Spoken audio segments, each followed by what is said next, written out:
अब तो हालत ऐसी हो चुकी है कि इस डर भरे माहौल में किताब खोलने का मन ही नहीं करता।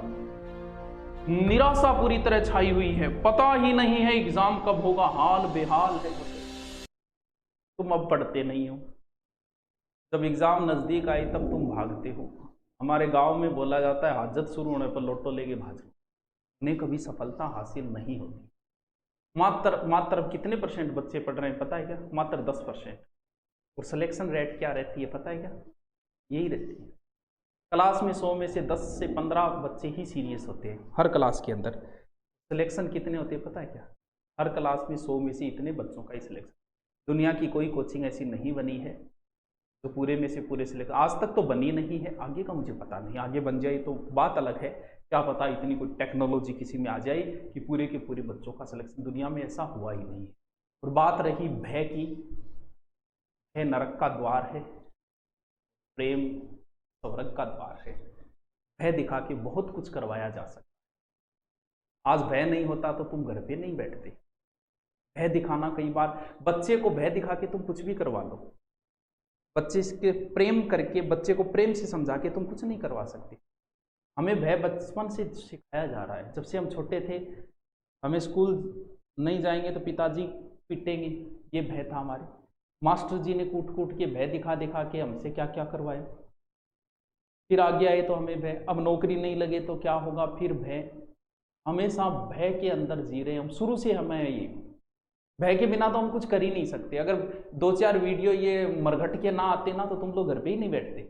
विश्वास ही नहीं हो रहा था कि कोरोना है, तो भय दिखाना पड़ा। हम कहते हैं मीडिया वाले जो दिखा रहे हैं ये गलत है, गलत नहीं है, ये भय दिखाया गया तभी घर पे बैठ रहे हो ना। लेकिन भय का परिणाम कई बार उल्टा भी होता है। राजनेता भय दिखाते हैं तो जायज बात है, उन्हें सत्ता हासिल करनी है, वो भय दिखाते हैं। कई बार साधु महात्मा भी भय दिखा देते हैं, नरक में तुम्हें जलाया जाएगा, पकोड़े की तरह सेका जाएगा, ये किया जाएगा। तो कई बार धर्म के रास्ते पे लाने पे वहां भी भय दिखाया जाता है। अब आपने देखा कोरोना के अंदर भय के अंदर लोगों को अंदर बिठाया, और जैसे ही लॉकडाउन खुला पूरी की पूरी जनता सड़क पे आ गई उस भय से मुक्ति के लिए। प्रेम से समझा के बिठाया होता तो शायद ये परिणाम ना होता, लेकिन हमने भय से बिठाया। तो भय भी कई बार जरूरी है। तो यहाँ पर भय की वजह से ही तुम बैठे हो, नहीं वरना तो तुम तो बैठते ही नहीं घर पे। तो ये जो भय है, और भय किस चीज का हो रहा है? भय मृत्यु का हो रहा है। तो कितना सौभाग्यशाली है व्यक्ति, आज का व्यक्ति, जिसने अपनी मृत्यु का एहसास किया। वरना लोग तो मर भी जाते हैं तो तब भी कभी सोचते नहीं कि मैं कभी मरूंगा। व्यक्ति आगे की नहीं सोच सकता, एक दिन सोच सकता है, 2 दिन की सोच सकता है, 2 महीने की सोच सकता है, 2 साल की सोच सकता है, लेकिन व्यक्ति सोचता है कि मृत्यु तो मुझसे बहुत दूर है, इसलिए वो मृत्यु के बारे में कभी सोचता नहीं है। आज जब हमें मृत्यु बहुत नजदीक दिखाई दे रही है, 2 दिन, 4 दिन, 5 दिन, तब हमने मृत्यु के बारे में सोचना शुरू किया है। और वो व्यक्ति बड़ा ही सौभाग्यशाली होता है जो मृत्यु के बारे में सोच लेता है, क्योंकि उसे तो फिर बहुत कुछ हासिल हो गया। भगवान बुद्ध को जब मृत्यु का भय लगा, जब उन्हें बताया गया कि व्यक्ति मरेगा, तब उन्होंने, क्योंकि वो रास्ते से जा रहे थे, पूछा कि ये क्या? बोले ये तो मर गया। बोले मैं भी मरूंगा। बोले हाँ, वो तो भगवान बुद्ध बन गए थे। क्योंकि जिन्हें मृत्यु, आदमी सही रास्ते पे तभी आता है जब उसे मृत्यु का, तो अच्छी बात है ना, तुम्हें आज मृत्यु का भय सता रहा है।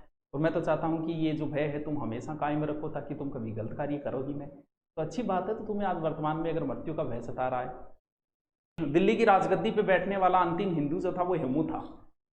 हेमू की गर्दन काट दी अकबर ने। उसके बाद में उसके पिता को बुलाया गया।